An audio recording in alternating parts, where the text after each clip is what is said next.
বিসমিল্লাহির রহমানির রহিম। যে যত্ন করতে জানে সে তার পায়ের জুতোটাও খুব সাবধানে রাখে, আর যে যত্ন করতে জানে না তার হীরার আংটিটাও সে হারিয়ে ফেলে। আসসালামু আলাইকুম ভিউয়ার্স, কি অবস্থা, কেমন আছেন?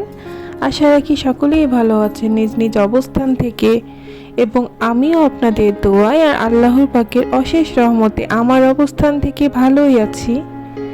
আশা রাখছি আজকের ভিডিওটা আপনাদেরকে আগের মতোই ভালো লাগবে, তো আপনারা আমার ভিডিওটি শেষ পর্যন্ত অবশ্যই থাকবেন। আজকের ভিডিওটি আমি সকালের এই নাস্তা দিয়ে শুরু করলাম। সকালেই তো রুটি বানাইছিলাম, তার সাথে আমি আলুর একটা সবজির মতো বানাই নিয়েছি। এই ধরনের সবজি দিয়ে কিন্তু রুটি খেতে বেশ ভালো লাগে, আর আমার বাচ্চারাও খুব পছন্দ করে। প্রতিদিন একঘেয়েমি রুটি ডিম আসলে ওরা পছন্দ করে না, তাই আজকে আমি এইভাবেই সবজি রান্না করে নিয়েছি। আসলে কি বলবো, আমরা যারা সাংসারিক মেয়ে অনেকেই আছেন সংসারের একটা সুতো অনেক যত্ন সহকারে তুলে রাখি, একটা ছিঁড়ে কাপড়ও আমরা যত্ন সহকারে সুন্দর করে ভাঁজ করে রাখি, গুছিয়ে রাখি। এইভাবে দেখা যায় সংসারের প্রতিটা জিনিসই আমরা সুন্দর করে মায়া দিয়ে যত্ন দিয়ে আগলিয়ে রাখি, কিন্তু যারা সাংসারিক না তাদের কাছে কিন্তু সংসারের কোনো জিনিসেরই মূল্য নাই। তাদের কাছে সব কিছুই হচ্ছে মূল্যহীন, এমনকি তাদের হাতের হীরের আংটিটারও তাদের কাছে মূল্য নাই। হয়তো বা এরা এই ধরনেরই মানুষ যে না চাইতেই সব কিছু পেয়ে গেছে, আর যারা অনেক তপস্যার পরই সব কিছু পায় তারাই কিন্তু সব কিছুর মূল্য বুঝে আর সব কিছু সুন্দর করে আগলিয়ে রাখতে ভালোবাসে। ঈদকে সামনে রেখে আমি কিন্তু প্রস্তুতি নেওয়া শুরু করেছি একটু একটু করে। তো ভাবলাম আগে মশলার ঝামেলাটাই মিটিয়ে দিই, তাই আমি আজকে গুঁড়ো মশলাগুলো করে ফেললাম, কারণ মশলার ঝামেলাটাই আমার কাছে সবচেয়ে বড় মনে হয়। তো আদা রসুন যাই হোক আমার আছে, আগে থেকেই মানে ব্লেন্ডার করা আছে, এটা দিয়ে হয়ে যাবে। আর এই যে কিছু গুঁড়ো মশলা করা ছিল না, তো আমি সেগুলোই আজকে করে ফেললাম। তো আগে কিন্তু আমি রোদে না দিয়ে আমি চুলোতেই আগে একটু ভেজে নিয়েছি, তারপরে আমি যে ব্লেন্ডার করে নিলাম। তো এভাবে কিন্তু মশলা অনেক দিন সুন্দর থাকে, ভালো থাকে। আর মশলা থাকলে কি হয়, রান্নার কাজটাও কিন্তু তাড়াতাড়ি এগিয়ে যায়।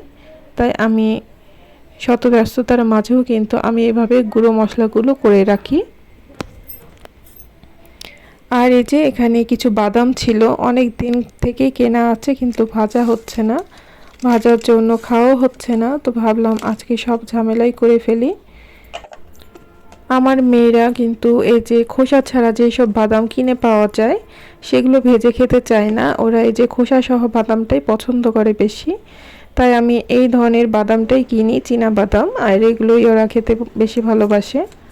তো এই যে সকালে নাস্তার পর কিন্তু ডাইনিং টেবিলটা ক্লিন করা হয়েছিল না, তো আজকে আমি ক্লিনও করে নিচ্ছি। আজকে আমার মনটা একদমই ভালো নেই, কারণ আমার ছোট মেয়ে অনেক অসুস্থ, ওর অনেক জ্বর।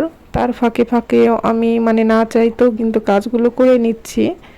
একদমই মন চাচ্ছেই না যে আমি কিছু করি, কিন্তু কি করব, সংসার জীবনে অলসতার কোনো স্থানই নেই। আমাদের সংসারটাকে সাজিয়ে গুছিয়ে রাখতে হলে আর নিয়ম অনুযায়ী চলতে হলে কাজ তো করতেই হবে, এখানে অলসতার কোনোই জায়গা নেই। তো টুকিটাকি যা পারছি আমি করছি, আর ভিডিও আকারে একটু শেয়ারও করছি, যে জানি আমাকে আজকে ভিডিও আপলোড করাই লাগবে, তো আর কি করব। তো আমার মেয়েটার জন্য আপনারা দোয়া করবেন, ওর প্রতি মাসে কেন যেন জ্বর হয়, আমার খুব খারাপ লাগে। অনেক শুকনা আমার মেয়েটা, আর এই জ্বরে পড়ে আরও বেশি দুর্বল হয়ে যায়।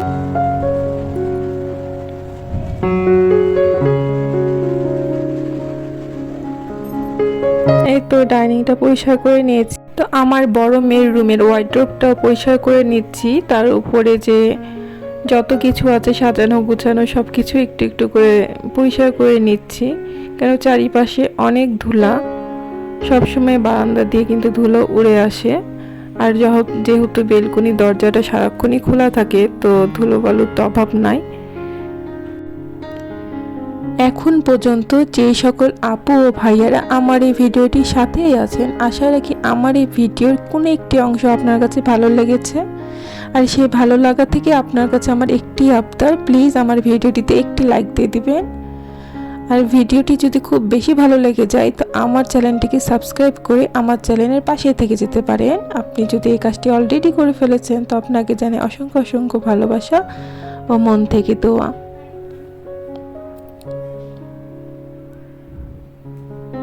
তো এই তো আমি যে আমার ল্যাপটপের উপরে যে একটা কভার দেখতে পাচ্ছেন, এটা কিন্তু আমার বড় মেয়ে নিজের হাতে তৈরি করেছে।